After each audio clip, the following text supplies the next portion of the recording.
আমি যেটা বলছিলাম শুরু করছি। 80-85% মুসলমানের কাছে দ্বীনি শিক্ষা নাই, দুনিয়াবি এডুকেশন। দ্বীনি শিক্ষা না থাকার কারণে বেঈমানরা কত সহজে আপনার কাছে হারামটাকে হালাল করে দিয়েছে, তার প্রমাণ দিচ্ছি। নাম্বার 1, ইমানদারির সঙ্গে বলবেন, সুদ খাওয়া হালাল না হারাম? জোরে বলুন। আমি ইনারা তো বলছে হারাম, সুদ খাওয়া হারাম। আচ্ছা, মুসলমানরা ডোম বলে সুদ খায় না, কথা বলেন আছে না নাই সুদখোর? এরপর আমি বলবো না, কোরআন আছে সামনে, উলামারা আছেন, কোরআনে আছে ওয়া হাল্লাল্লাহুল বাইয়া ওয়া হাররামার রিবা। হে আমার নবী, তোমাদের জন্য সুদকে হারাম করলাম আর ব্যবসাকে হালাল করলাম। জোরে বলুন না সুবহানাল্লাহ। ব্যবসা হালাল, ব্যবসার মধ্যে বরকত দিয়েছে। সুদ হারাম, এই সুদ হারাম জানার পরে যে সুদ খাবে সে আল্লাহর বিরুদ্ধে সংগ্রাম করলো না করলো না?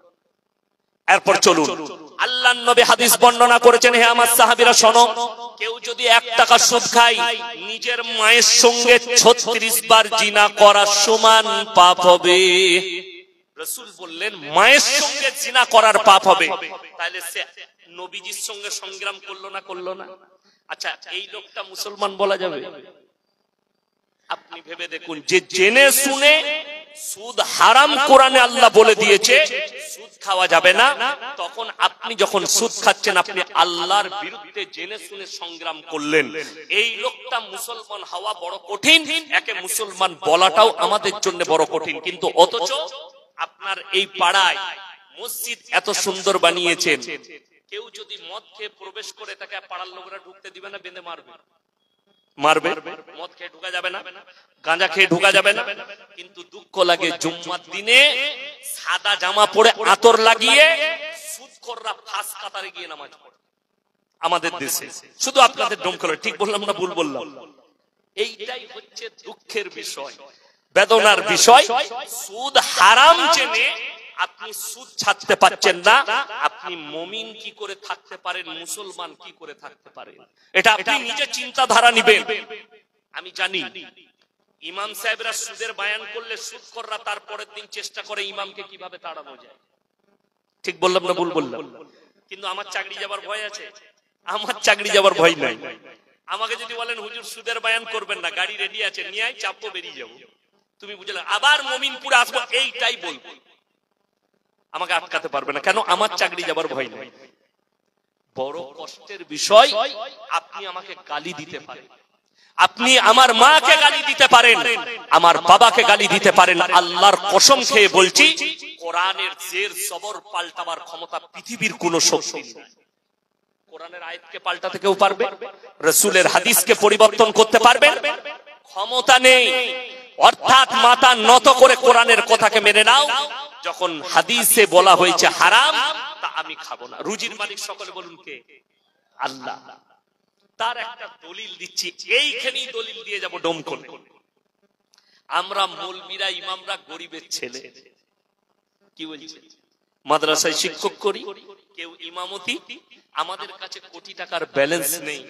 আল্লাহর রাসূলের হাদিস কত সত্য, যারা আল্লাহর রাস্তায় দ্বীনের পথে থাকবে আল্লাহ মৃত্যুকাল পর্যন্ত তাদেরকে ইজ্জতের রুজি দান করবে। আমি ভাই সাহেবের, শামীম ভাইয়ের বাড়িতে ছিলাম, অফিসে, ওখানে আরাম করছিলাম। তো আমি অফিসটা দেখে অনেক কিছু অনুভব করলাম, যে দুনিয়ার সৌন্দর্যতা যদি এত সুন্দর হয়, আল্লাহর জান্নাতটা কত সুন্দর, তাই না? আমরা চাই না। ভাই সাহেব এত ইজ্জত করলো, উনার লেগে জান ভরে দোয়া, এটা আল্লাহর তরফ থেকে। দামি প্লেট, খাবার কি কি খেয়েছো এটা বলবো না, কি কি খাইয়েছে ওইটা অন্য জায়গায় বলবো, আমাকে কি কি খাইয়েছে এরা, কিন্তু আল্লাহর তরফ থেকে। কোটি টাকার ব্যালেন্স নেই। আজকে মুসলমান রুজির মালিক যদি আল্লাহকে বিশ্বাস করত, আপনার প্লেটে যেটা আসতো আগে আপনি দেখতেন এটা হালাল না হারাম। কথাটা ঠিক কি? হালাল না হারাম এটা আপনি লক্ষ্য করতেন। আজকে মুসলমানের লক্ষ্য নেই। ইমামদের বেতন সব থেকে কম, ঠিক বললাম না ভুল বললাম? আর আমি ডোমকলে প্রমাণ দিয়ে যাব, মাসে 30,000 টাকা রোজগার করে, তারপরও তার এতটা বরকত নেই যে বউকে রাস্তায় বার করেছে, যাও গিয়ে বন্ধন লোন না হলে গ্রুপ লোন নিয়ে এসো। ঠিক বললাম না ভুল বললাম? আপনি আল্লাহর উপরে কি ভরসা করেন? একটা আলেম, একটা মুফতি, একটা ইমামের এতটা ভরসা আছে যে ৬০০০ টাকা হালাল পয়সা আল্লাহ এত বরকত দিয়েছে যে মৌলবীর বিবিকে রাস্তায় বেরিয়ে গ্রুপ লোন করতে হয়নি। আপনার কাছে ৩০,০০০ টাকা রোজগার করছেন, কেরলে গিয়ে ৫০,০০০ টাকা রোজগার করছে। বরকত না থাকার মূল কারণ হচ্ছে আপনার ফ্যামিলিতে নামাজ নেই।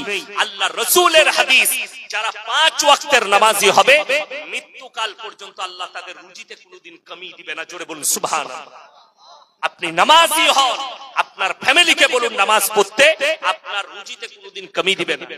রুজিতে কমি মানে কি? বেশি রুজি মানে কি? অনেকজন মনে মনে ভাববেন হুজুর ভুল বলছে, মুকেশ আম্বানি, আদানি এরা তো নামাজি পড়ে না, এদের এত টাকা কি করে হলো?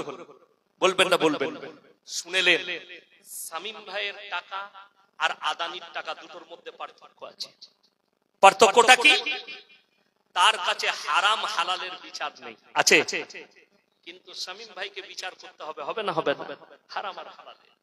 শামীম ভাইকে যাকাত দিতে হবে মালের, হবে না? হবে না? ১ কোটি টাকা করেছে, ২.৫ লক্ষ টাকা, ১ বছরে যদি ১ কোটি টাকা ইনকাম করে ২.৫ লক্ষ টাকা যাকাত বার করে দিতে হবে।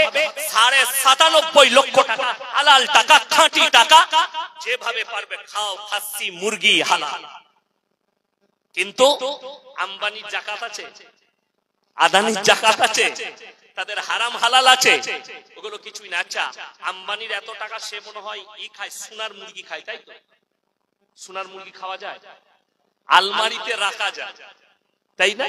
সাজিয়ে রাখা যায়।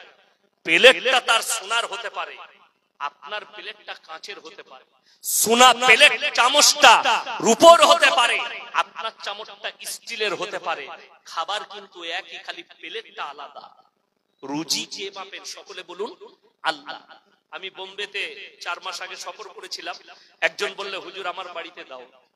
আমি বললাম আমি পোল্ট্রি মুরগি খাই না। তো বললে হুজুর দেশি মুরগি খাবো। বোম্বেতেও পাওয়া যায়, খাবো। গেলাম, সে লাল পাটনায় মুরগিগুলো জবাই করেছে। আমি বললাম এটা দেশি লয়। বলে হুজুর কোনটা? বলে এটা বোম্বের দেশি। আর আমাদের দেশের দেশি হচ্ছে অল্প মাংস বেরোবে। ১ কেজি মুরগি কিনলে ৪০০ থেকে ৫০০ মাংস বেরোবে। সেটা যতটাই খাবেন ততটাই উপকার। খালারা মারা চাল দিয়ে সেটাকে মানুষ করে। এই মুরগি আর ওই মুরগি ফারাক। তাইলে আপনাকে ভাবতে হবে যে আল্লাহ সবারই কপালে সবটা জুতাই না।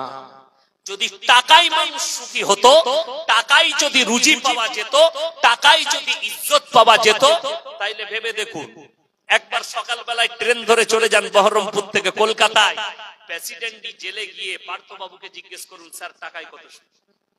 কথাটা বুঝতে পারেন?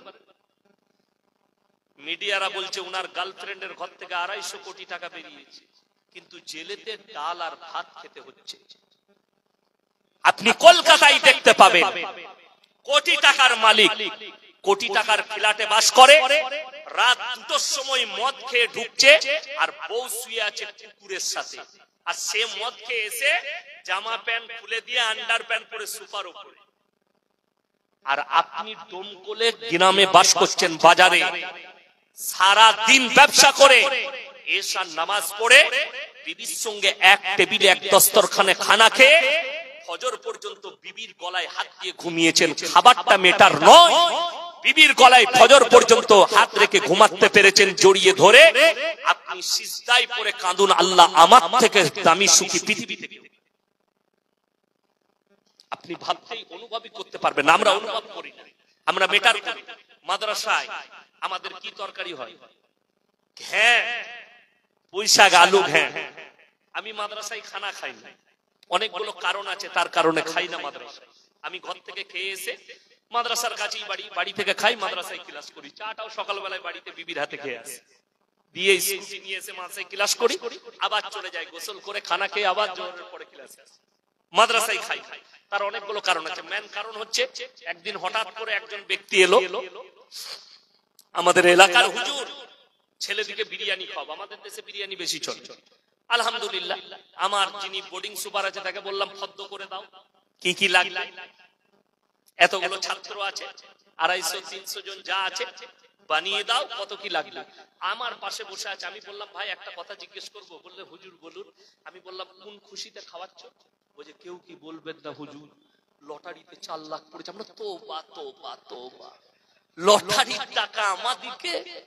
কেউ বললেন, বুঝতে পারছেন মৌলবীরা দোয়া কবুল হবে?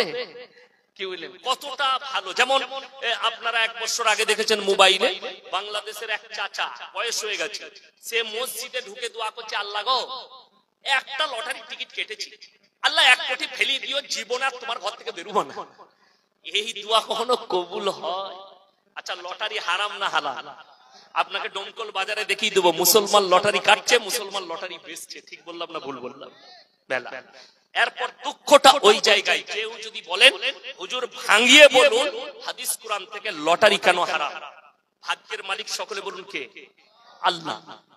কে বড় লোক কে গরিব হবে আল্লাহর হাতে। কার তকদিরে কতটা পয়সা লেখা আছে, কতটা ইজ্জত লেখা আছে আল্লাহর হাতে। এটা আল্লাহর তরফ থেকে। ওই জন্য কোরআনে একটা আয়াত আছে আপনার সূরা আল ইমরানে, ওয়া তুইজ্জু মান তাশা ওয়া তুদিল্লু মান তাশা বিয়াদিকাল খায়র। ইজ্জত আর জিল্লাতের মালিক আমি আল্লাহ দেব, এটা আমার হাতে। এটা আল্লাহ রাব্বুল আলামিন কোরআনে বলেছেন। চলুন আপনাকে বুঝাই।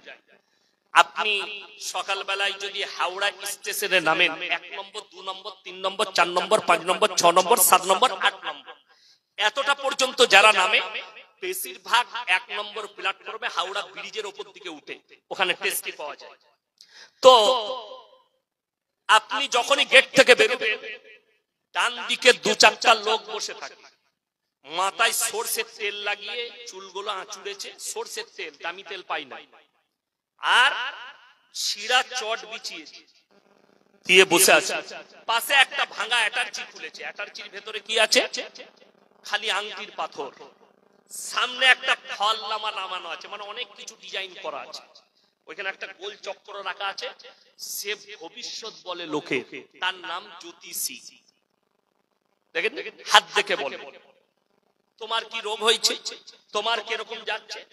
বর্ধমান থেকে কলকাতা হাওড়া যাবার 2টো লাইন, একটা ম্যান লাইন একটা কড লাইন, 2টো লাইন আছে বর্ধমান থেকে, ম্যান কড। একটা মেমারি পান্ডুয়ার উপর দিকে গিয়ে বালিতে গিয়ে মিশছে, আর একটা যোগগ্রাম হয়ে ফুরফুরার উপর দিয়ে বাড়ুইপাড়া হয়ে গিয়ে আবার মিশছে। 2টো লাইন। প্রত্যেক দিন কয়েকশো লোক চাকরি করতে যায় কলকাতায়, ডাক্তার, মাস্টার, প্রফেসর, ইঞ্জিনিয়ার।